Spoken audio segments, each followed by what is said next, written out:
What's up everyone, Supreet Goswami here, and here I am with yet another video of mine. And this is not any b-roll or definitely not any travel video, as we are still in the lockdown period thanks to COVID-19. And so this is a kind of a review and testing video of a microphone. So the thing is, with all my videos, I have been quite struggling with my audio quality. Well, some people do consider audio to be the most important aspect of a video. So yes, to be honest, I was struggling with my audio for quite some time. So I was thinking that I should be going to get a microphone, maybe an entry-level microphone, nothing fancy or very costly. Finally, when the home delivery started, which were temporarily paused due to the COVID-19, due to the lockdowns. So when it got resumed, I ordered one microphone, which is the Rode Video Micro.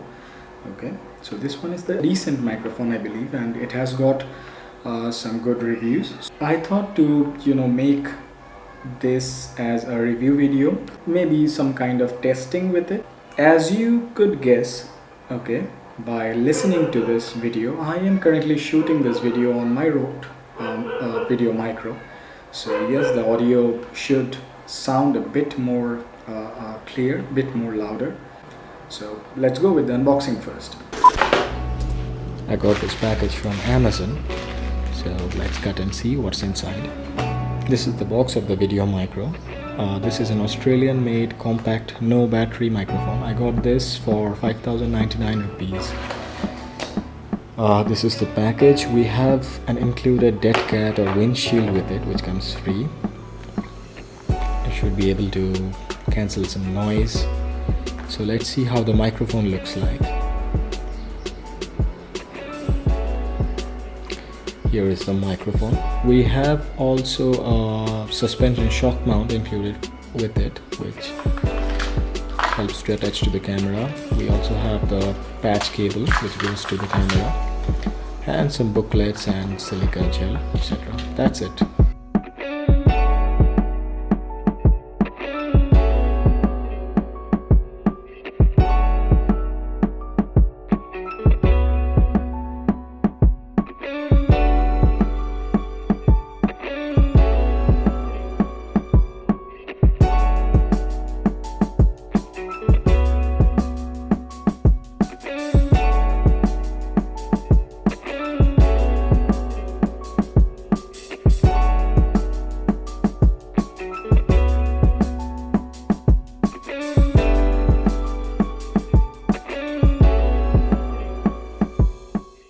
The issue with my audio quality was that the footage which I was recording on my Nikon D5600, so I used the inbuilt microphone for my audio.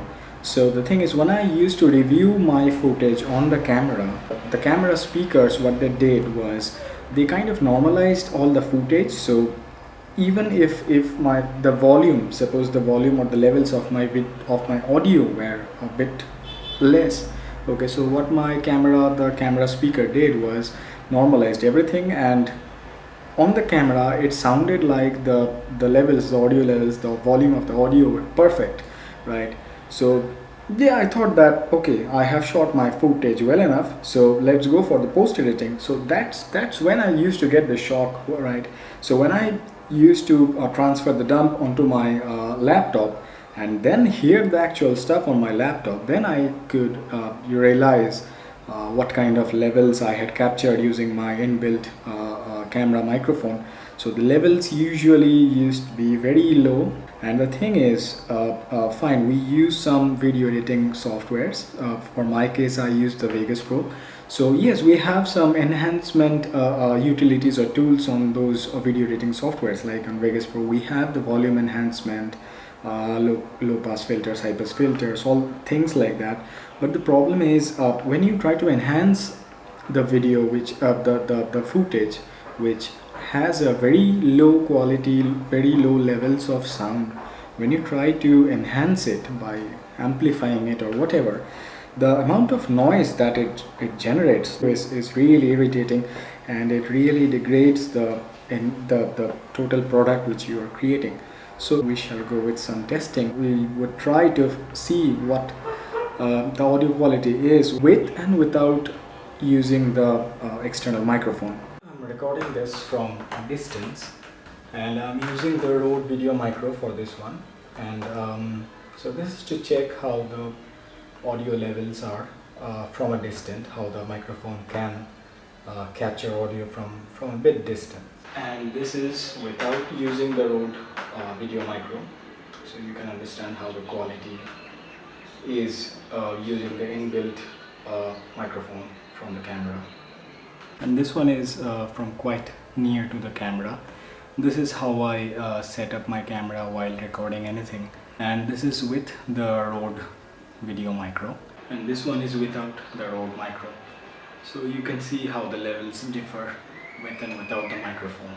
So in this one we have the fan on, so this is to test how the microphone handles external noise, wind, etc. So this one is with the microphone attached, and this is without the microphone. So you can understand how the microphone can handle external noise like wind when you are outside. So I think by now it's pretty much clear how adding an external microphone can really enhance your audio levels and can bring such a difference to your entire product, which is the video which you are publishing. So, and coming to this product, the Rode Micro Video, coming to the pros and cons. So let me take the cons first. So I could not really find any negative points with this budget entry-level microphone, but if I really have to nitpick, so I would present these 2 points. The first one being the microphone becomes kind of jiggly when there is a shake in a camera. This is probably due to the design of the suspension mount. Okay, and the next one would be there are no manual settings of this microphone. Well, this being an entry-level microphone, of course, there are no manual settings like decibel adjust or any low pass, high pass filters like that. So that was all I could pick as negative points against this microphone. While going to the pros, which are numerous, I would start with the dead cat, which comes free bundle with this package, so you do not have to buy any other windshield or dead cat later. The build quality of the microphone as well as the cables looks pretty decent, pretty good. It's a really easy to use plug and play device, and the dial on the shock mount is really good. It lets you attach the microphone to your camera very firmly, and of course the audio quality is like you can see, it's pretty decent. So that was it from my side, and I really hope that you guys like this review of the microphone. And if you have any other points or any other questions, please feel free to comment down below. And that was it for today. So till my next, ciao.